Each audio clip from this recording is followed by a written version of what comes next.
Hi, I'm Michael Arnold, and welcome to my workshop.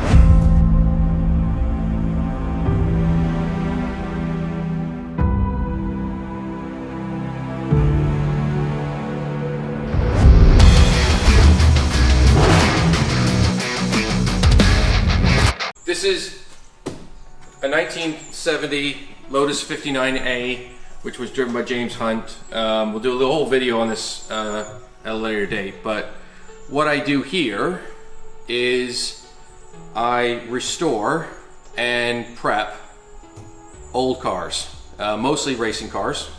At the moment we have two single-seaters in the workshop at the moment.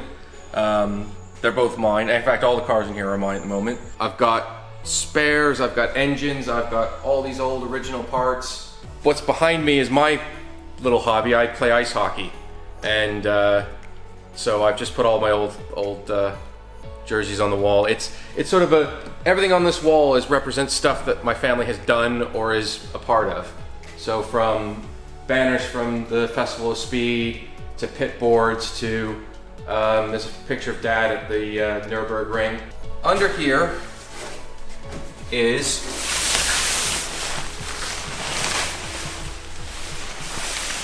a 1962 Series 1 fixed head coupe E-type Jag. It's in a very sad state at the moment because it's getting ready to go to paint. This is bare metal. It's a bit of surface rust, as you can see, but that'll come out. It's still good British steel, good Coventry steel. And yeah, the rest of the bonnet's in there. The bonnet's actually, this is the bonnet on top of the car, as you can see here. Dad got this car in 1994, and he was at a club meeting, and a guy came up to him and asked him and said, I need some help. He went, yeah, okay, well, what do you need? He said, well, I'm going through a divorce. And he went, oh, I'm sorry about that. He said, no. So what I'm trying to do is I'm trying to hide all my cars.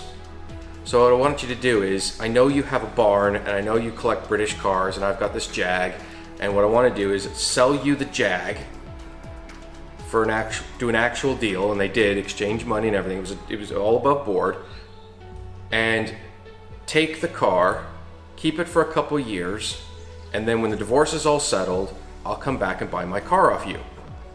But I want so when the lawyers come through, they can't say it's an asset, sort of thing. And my dad was always willing to help out a friend, even if it was a bit dodgy or that sort of thing. So I said, yeah. So they bought the car for $8,000. Now, it was already taken apart. It was red, and there are studded snow tires on here, and I will show you that. See, that's because this car was in Colorado. And so the car sat in the back of the workshop waiting for this guy to come back and buy it back off my dad. Well, a year and a half later, sadly the poor guy died of a heart attack, so we ended up just having the car.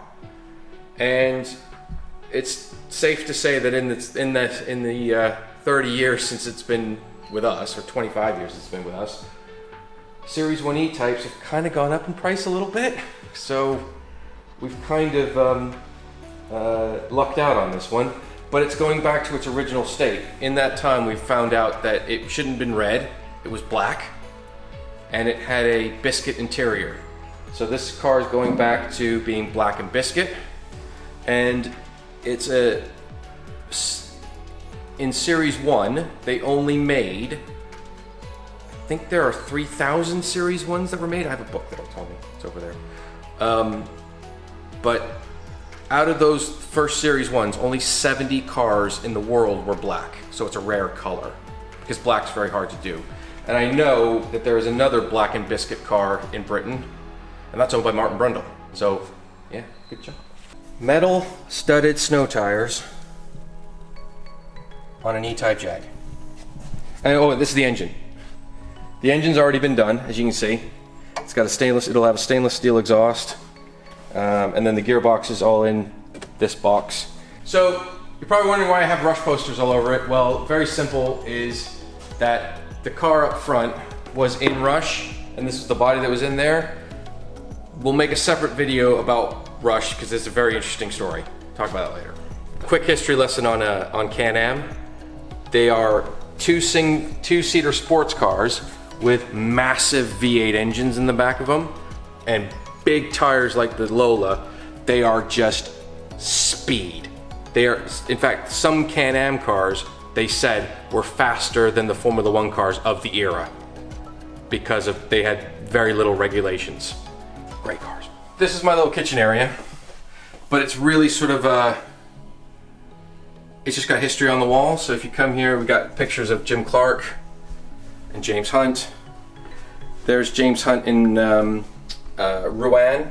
He won that race in 1970. And then the famous advertisement of Jim Clark in his Lotus Elan. My mother liked Graham Hill. Graham Hill, Jim Clark, more Jim Clark. If you kind of, so this is, they do this photograph in America. The American Club Lotus does what they call a Lotus Owners Gathering. And they all meet in one place, and they take turns hosting it. And in 2005, this one was St. Louis, and they take this photograph every Lotus Gathering meeting. They put all the cars in a field, they get someone up on a stand, and they take a big picture, a big panoramic picture of all the cars that are there. It gets bigger every year. And the one this one's interesting because my parents brought two cars to this one. They brought their Lotus 1964 Lotus 32 Formula 2 car and a 1971 Lotus 69 Formula Ford. And the interesting thing about this car is that was the last car Lotus made for regular customers. It was the last car to leave the factory, the last car they built. Lotus, I mean, back in the 70s, 60s, and very early 70s, you could call up Lotus if you had the money and say, I want to buy a Formula 2 car or a Formula 3 car or a Formula 4 car, and they'd be like, okay, great. Give us money, you give them money, and they give you a car. In 1971, Colin Chapman said, yeah, we're not doing that anymore. We're gonna, as of 1973, all the cars that the only racing cars we're gonna make are going to be Formula One cars, and that's it. They made a couple Formula 2 cars, but they were team cars. So they kind of fired everybody. But yeah, but that was the last car that they made. So yeah, that was the last car they made for customers. And yeah, and then as you can see here, they're really just pictures of Jim Clark, Jack Brabham, all early 1960s stuff. This particular lithogram is quite interesting only because it was signed by Dick Skemmel and Keith Duckworth. Now, if you take Keith Duckworth and you take Mike Costin and put them together, yes, you make Cosworth. So he's the man who started Cosworth. One of the two guys that started Cosworth, and that's Dick Skemmel. This is my current project. This is a 1975 Lola T360 Formula Atlantic car. Now, a lot of people may not know what Formula Atlantic is, so I'll give you a quick history lesson. In America and in North America, this car mostly ran in Canada and America, but Canada mostly. They never had Formula 2. Formula 1, yes, obviously because of the Canadian Grand Prix, the US Grand Prix, but Formula 2 was not a formula in North America. It never was. They had what they called Formula B, and then Formula B also offshoot into Formula Atlantic. But they used the Formula 2 cars, if that makes any sense. So if this car ran in Europe in 1975, it would have been called a Formula 2 car. Same engine, same chassis, same wheels, tires, everything. But because they shipped it to America, well, Canada, it became a Formula Atlantic car. So that's what this is. This car ran in 1975, and it ran with some of the famous people it ran with was Bobby Rahal, who won that series that year, I believe. And Bobby Rahal ended up going on to being an IndyCar driver, winning the Indianapolis 500. His son is racing in Indianapolis, in IndyCars right now. And another well-known racing driver drove in this series, Gilles Villeneuve. Not Jacques, Gilles, his father. And yeah, and this car was driven by Dave Walker, who was an ex-Team Lotus Works driver. He did drive in Formula One, did very poorly in it, but yeah. So at the moment, this is my current project. She is almost finished. Under here are all my cylinder blocks. This one here is for the 26R, which is a Racing Elan.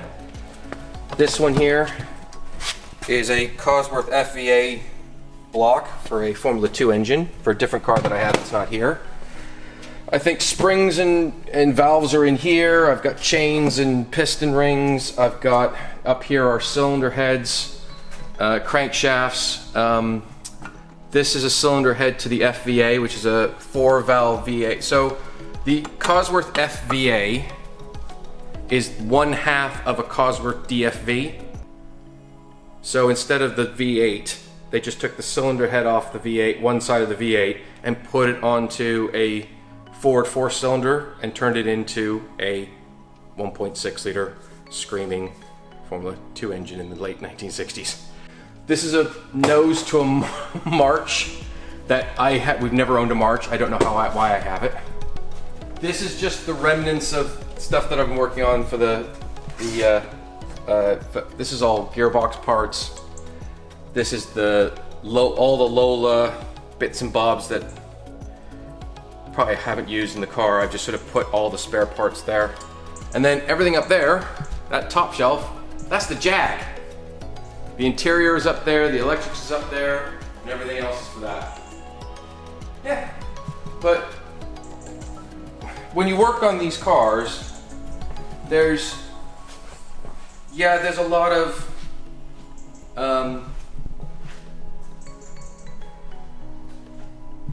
cleaning up the old parts, putting them back on, getting things re-chromed, getting things re-nickel plated, getting things painted. There's a lot of cleaning involved, but there's also a lot of like manufacturing involved. I'll just give you a quick example. We'll go in more detail in this car, but I've just made this. I know it's a bit greasy and grimy at the moment, but this is what's called a disc bell, and it fits onto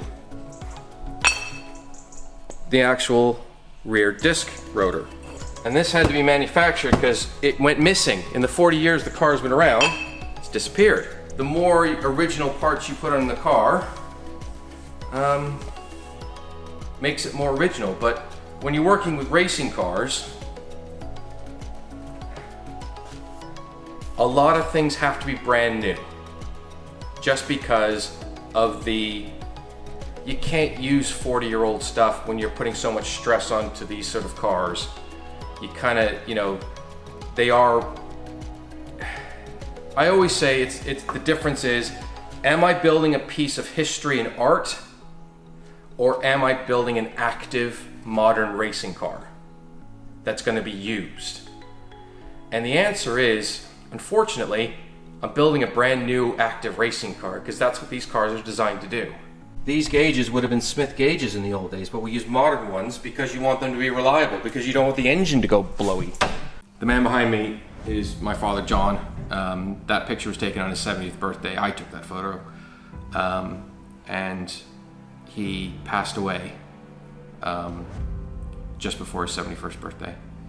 He was from Falmouth in Cornwall, and he grew up here. He raced in Formula 3, in the lower end monoposto formulas and things like that.